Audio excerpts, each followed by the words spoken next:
Hi, Heidi Thorne, and today we're going to be talking about custom embroidered hats for promotional use. We're going to talk about some construction details, embroidery location, and decoration options that you'll need to know so that you can keep your budget in line for your promotional hats. We'll look at a typical promotional baseball style hat. They generally have 6 sections that when sewn together create the crown. The top of the hat is called the crown, and it also has generally a stiff visor on the front to protect you from the sun, and there are a variety of closure options. This particular hat here has a Velcro closure so that the wearer can adjust it to fit them. There's also a slide and buckle type of closure. Generally, these are the most expensive closures available. And on the low budget scale is these plastic tab closures that can be adjusted. The only problem with them is that if they break, it generally renders the hat pretty useless. So really evaluate the long-term use of your hat, and if it's going to be used for a very long time, you might want to go with the slide and buckle or Velcro instead for a little more durability.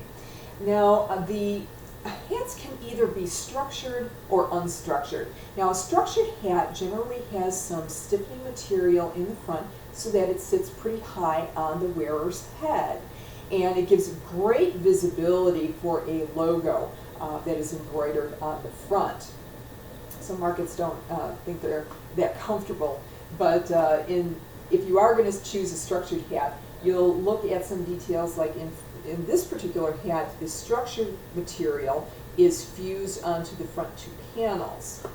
In other structured hats, it may have a separate piece, such as in this hat where it is sewn into the visor and crown area.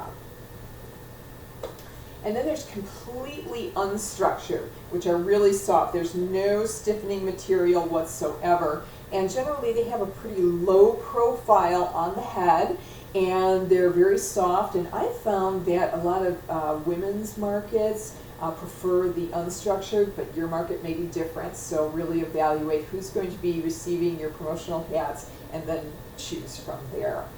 Now in terms of decorating locations, front of the crown is generally the most popular, most obvious, and logical place to put your logo.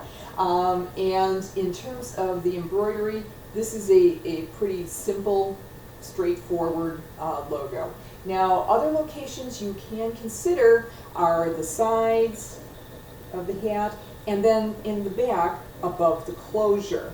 Now, the more locations you choose, the more marketing exposure you get from all angles. So that's a great thing. Unfortunately, it also increases your cost exponentially. So really evaluate whether those other locations are important.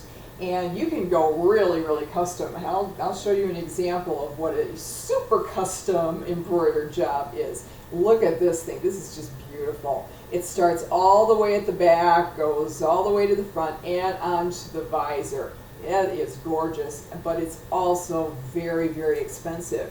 You'll also notice that there's embroidery on the visor. Now, the visor is typically not embroidered, simply because it's difficult to embroider after it's been constructed, and generally these are on super custom jobs because the visor embroidery is done pre-construction. Now, if you're looking at cost, embroidery, you want to keep it as simple as possible, because the more stitches, like this custom job here, the more stitches you have, the greater the expense. So do keep that in mind. Keep it as simple as possible. And if your budget is really, really tight, you might also want to consider imprinting. Now, imprinting processes for hats have improved dramatically over the years, and they actually look really, really great. I particularly like it almost better than custom embroidery, simply because sometimes custom embroidered text gets a little difficult to read from a distance, but an imprint can really stand out. So do look at that. consider it as a possibility when you're looking at promotional hats. And your promotional products distributor can give you samples so that you can see which option works for you and your budget. So those are today's tips on promotional hats. And again, I am Heidi Thorne. Please visit our shop site for more information on promotional products.